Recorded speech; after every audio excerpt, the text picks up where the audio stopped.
Vous connaissez aujourd'hui ma passion pour reprendre les trends des réseaux sociaux et plus particulièrement celle d'Instagram et de les transformer en podcast. Salut, ici Madeleine et vous écoutez le podcast de Thérapie Taille.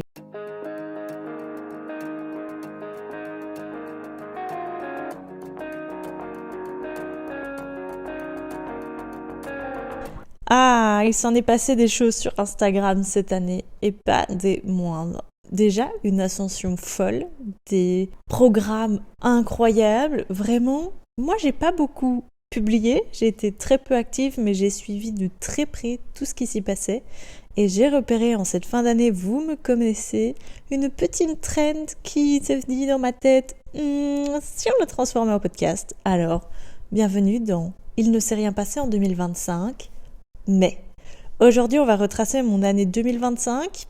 Et avec le recul, c'est vrai que j'avais l'impression d'avoir un peu rien fait parce que la routine rentre très facilement dans ma tête, tout devient très facilement normal. Mais il est vrai que là, en faisant mon post-it, en préparant ce podcast, parce que oui, j'ai préparé ce podcast pour une fois, en même temps, 12 mois, c'est un peu long à retracer, eh bien, je me suis rendu compte qu'en 2025, il s'est passé vraiment beaucoup de choses. Alors, c'est parti, je vous emmène dans cette rétrospective. Je ne sais pas ce que vous en pensez, mais si vous êtes encore là, c'est que ça vous intéresse. En 2025, on a commencé l'année en fanfare avec le mois de janvier, parce qu'au 1er janvier, on est retourné dans nos écuries que nous avions déjà fréquentées à l'époque, c'est-à-dire des écuries privées, de dressage et de complet, où deux petites cavalières de CSO y sont venues s'y ajouter.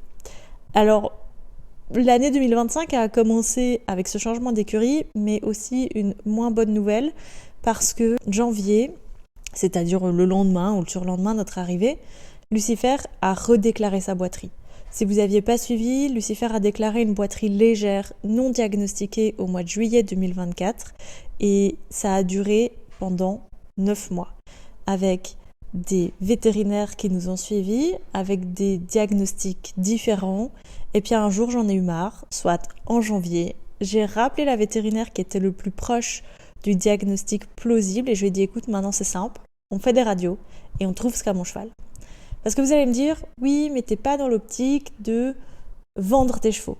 Oui, mais comme dit dans un épisode précédent, même si le bien-être de mes chevaux passe avant tout, moi j'ai acheté Lucifer pour faire du sport. Et arrêter mon cheval à 7 ans pour une boiterie non diagnostiquée, ça ne me plaisait pas, je ne voulais pas l'entendre. Donc en janvier, après avoir changé d'écurie, eh bien j'ai dépensé vraiment beaucoup d'argent dans un diagnostic complet qui fait qu'au final on n'a jamais trouvé la cause de cette boiterie, mais mon cheval va aujourd'hui beaucoup mieux. Je vous en avais fait une vidéo, je crois, sur YouTube pour expliquer le changement d'écurie. Si je me souviens bien, je l'avais évoqué dans un podcast. Vous savez que j'ai tenté la pension prairie pour mes chevaux. Ça fonctionne très bien pour 3 d'entre eux, mais malheureusement pas pour Lucifer. C'est un cheval de sport, génétiquement modifié pour faire du sport, et donc ça le rend beaucoup plus fragile. Je vous rassure, ses besoins fondamentaux sont complètement respectés, c'est-à-dire le food, le friend et le freedom. Mais voilà, il passe quand même un petit peu plus de temps au box parce qu'il en a besoin. Il n'a jamais été aussi beau, aussi gentil, aussi respectueux, aussi appliqué que depuis qu'on est retourné dans l'écurie, donc prairie, box, et on en est plus que ravis. Donc finalement, on dit qu'en 2025 il s'est rien passé, mais rien que janvier, c'était un gros morceau, un vraiment gros morceau. Sans oublier qu'en janvier, il y a mon anniversaire. Donc ça, bon. On n'y pense pas trop, mais il est quand même là. En février, là, ça commence un petit peu à s'intensifier, alors qu'on n'est que le 2e mois de l'année, parce que j'ai enfin le feu vert pour reprendre le travail monté avec Lucifer. Ça, je vous en ai fait vraiment beaucoup de vlogs, je vous l'ai expliqué via des reels, via des stories, donc n'hésitez pas vraiment à aller nous suivre sur Instagram, parce que de 1, c'est là où je trouve toute mon inspiration pour ces podcasts, et puis de 2, c'est là où quotidiennement je vous donne des nouvelles des chevaux. Donc beaucoup de Lucifer, bien évidemment. On a l'autorisation de reprendre le travail monté, donc on fait 15 minutes de pas et 3 minutes de trot. Et crescendo, la remise en route complète jusqu'à la reprise de l'obstacle a pris 3 mois, presque 3 mois. c'est long, mais au moins mon cheval est en bonne santé, il n'a pas trop de contractures musculaires, il a été vu par l'ostéopathe, il était très bien. Alors il avait bien évidemment des choses bloquées comme tout sportif, mais on s'en sort plutôt pas mal pour un cheval qui a été arrêté pendant, je le redis, 9 mois. C'est très long, 9 mois, mais c'est comme ça. Donc franchement, globalement, 2025 et février particulièrement commençaient très bien. Et fin février, en parallèle de tout ça, j'ai ouvert le dernier magasin de ceux que j'avais signés avec l'entreprise avec laquelle je travaille. Ça a été une année très compliquée mentalement parlant, on en reviendra un peu plus tard dans cet épisode, mais voilà, ce magasin-là, le magasin de Namur, c'est vraiment le dernier magasin que je voulais ouvrir, je l'ai fait, ça s'est pas bien passé du tout, vraiment pas bien passé du tout, il y a eu énormément de catastrophes, mais là, aujourd'hui, je suis fière de me dire, punaise, tu l'as fait quoi. Tu le voulais pas, tu n'en pouvais plus, mais tu l'as fait correctement, tu l'as légué correctement avec une équipe fonctionnelle et ça c'est vraiment une petite fierté parce qu'honnêtement c'est pas quelque chose que facile, mais voilà, c'est une petite fierté pour moi. Alors en mars, j'ai eu droit au plus beau des cadeaux. J'ai eu le droit, le temps d'1 heure, une balade avec mon vieux cheval. Vous savez qu'Orichas est au pair pour encore 9 mois. Oui, Orichas est parti au pair pour 2 ans. Plus que 9 mois, ça diminue. Et le temps d'une balade, on avait réussi à se retrouver, à aller galoper dans les champs. Et c'était vraiment incroyable. Alors on est censé le faire un petit peu plus souvent, mais malheureusement le timing, la météo, la luminosité ne le permet pas. C'est pas grave. J'ai encore beaucoup de projets avec ce cheval, plus que 9 petits mois à attendre. Et en mars, il s'est aussi passé la rencontre avec ma belle-fille. Si je vous le dis, c'est un événement marquant parce que si vous me suivez depuis le début de Thérapie Taïlo, le podcast, en 2023, je vous ai fait un épisode comme quoi je voulais fonder ma famille, mais sans avoir le désir d'enfant. C'est un peu compliqué, mais voilà, l'équilibre est tombé. C'est très difficile au quotidien pour moi, mais c'est là et je me sens complète, si je puis dire, d'avoir cette configuration-là, d'avoir ma famille recomposée, certes, mais ma famille. Alors, pour vous, ça peut vous sembler rien parce que je sais que beaucoup de femmes ont le désir d'enfant. Moi, c'est pas le cas, mais j'avais quand même ce désir d'une famille. Et ce qui m'avantage bien aussi, c'est qu'elle est grande déjà. Et donc, voilà, il n'y a plus les couches et tout ça, elle est assez autonome, donc c'est plutôt cool. Si vous vous posez la question, vous la verrez jamais sur mes réseaux. Je vous l'ai déjà évoqué et on en fera un épisode de podcast. Je ne souhaite pas exposer les enfants sur les réseaux sociaux, je ne souhaite pas exposer ma vie privée sur les réseaux sociaux. Mais voilà, c'est important pour moi de vous l'énoncer parce que c'est quand même un événement marquant dans mon année 2025 parce que, en fait, ça va tout changer pour la suite de l'année. En avril, je me suis mise à la course à pied. Et honnêtement, c'était dur. C'était très dur. Et j'y ai pris goût.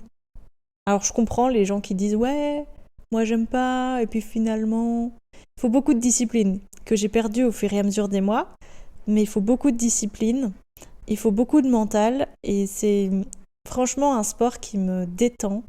C'est un sport là où l'équitation est devenue ma normalité, où la course à pied c'est vraiment le dépassement de soi.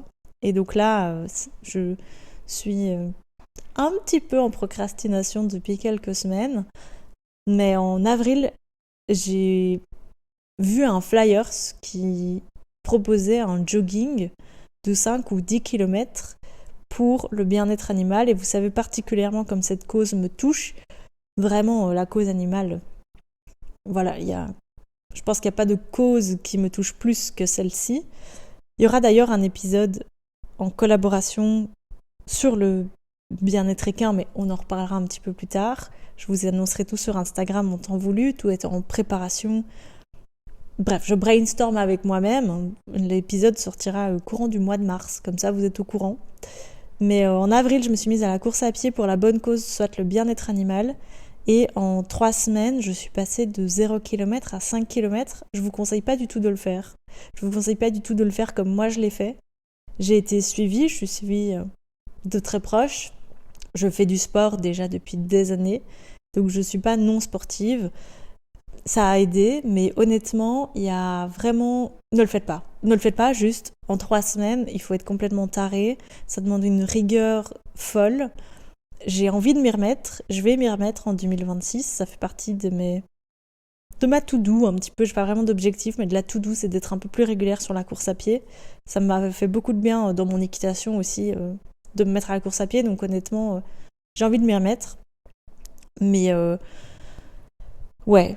C'est étonnant parce que j'y allais à la base juste pour dire en fait je donne mon argent pour le bien-être animal et aussi pour une bonne cause, pour mon corps, et j'y ai pris goût. J'ai fait plusieurs dossards, j'ai terminé mon dernier dossard au mois de septembre avec un 7 km, c'était fou, je l'ai fait, c'était intense. Et objectif 2026, un 10K peut-être. Ça peut être incroyable. En parallèle de ça, on a repris les entraînements concours avec Lucifer, avec un droit de piste qui s'était vraiment bien passé. Et dans la foulée, on est parti en concours sur cette même piste. On signait notre première sortie en concours. En Belgique, on appelle ça du régional. En France, ça équivaut à des concours clubs. Donc là, on signait vraiment notre première sortie. Et même si ça s'est très mal passé, en fait, ça reste une énorme fierté dans un petit coin de ma tête parce que dans un premier temps, mon cerveau va dire oui, mais ça s'est mal passé. Et puis en fait, je réalise que ce cheval, je l'ai amené de zéro, d'un foal, parce que Lucifer, je l'ai eu foal, je l'ai eu poulain, à un cheval prêt à sortir en concours, seul, avec juste une coach comportementaliste de temps en temps, qui nous suit encore à l'heure actuelle. Une copine qui est montée 2 fois dessus pour débloquer quelque chose que je ne comprenais pas dans mon équitation. Et en fait, j'ai fait tout ça toute seule, avec mes moyens propres, avec ce que j'ai appris avec mes chevaux précédents. Et avec le recul, là, en faisant cet épisode, je me dis juste, waouh, punaise, tu l'as fait quoi. Punaise, tu l'as fait toute seule, t'y croyais pas. Il y a 8 ans, t'y croyais pas. On a perdu presque 1 an avec une blessure. C'est incroyable parce que moi, j'ai un petit niveau. Il y a eu le Covid, puis il y a eu la blessure, et puis punaise, on sort en concours. Alors ça se passe pas bien, c'est pas clair, c'est pas beau à regarder, mais on le fait et on y va. Et c'est tout ce qu'il faut retenir, c'est on est prêt et on y va et on travaille et on kiffe. Le seul petit problème avec tout ça, c'est que vous voyez toujours la Madeleine effrénée qui ne s'arrête jamais, qui ambitionne toujours plus de projets, et puis à un moment j'ai eu un peu le revers de la médaille et ça faisait plusieurs semaines, plusieurs mois, même presque une année, où ma santé mentale en prenait un coup. Mais vraiment un gros coup. Il y avait vraiment un problème avec ma santé mentale que j'ignorais. J'ignorais de plus en plus. Et un jour, mon cerveau, il a dit stop, et j'ai frôlé le burn-out. Je pleurais le matin, je voulais plus voir mes chevaux, je voulais plus aller à l'écurie, je pleurais en rentrant, je n'aime plus mon travail. Et il y a des choses dans la vie qui font que, énergétiquement parlant, la vie est faite pour nous mener. Alors vous y croyez ou vous y croyez pas, c'est encore bien votre problème. Moi, je crois très fort aux énergies. On l'abordera plus tard dans cet épisode, mais c'est vraiment le mois de mai, et c'est un mois hyper symbolique pour moi parce que c'est la naissance de mes chats, et c'est le mois de l'anniversaire de mon papa. Et en 2025, on terminait le cycle. Je me suis sentie prête à finir mon deuil. Et en fait, avec le calcul, avec la recherche, j'ai mis 9 ans à faire ce deuil. Mon papa est décédé en début de cycle énergétique et je me suis sentie prête à le laisser partir en fin de cycle énergétique, et c'est vraiment très symbolique. Au mois de mai, mon corps a décompressé. C'est vraiment un mois... c'est un mois d'or pour moi.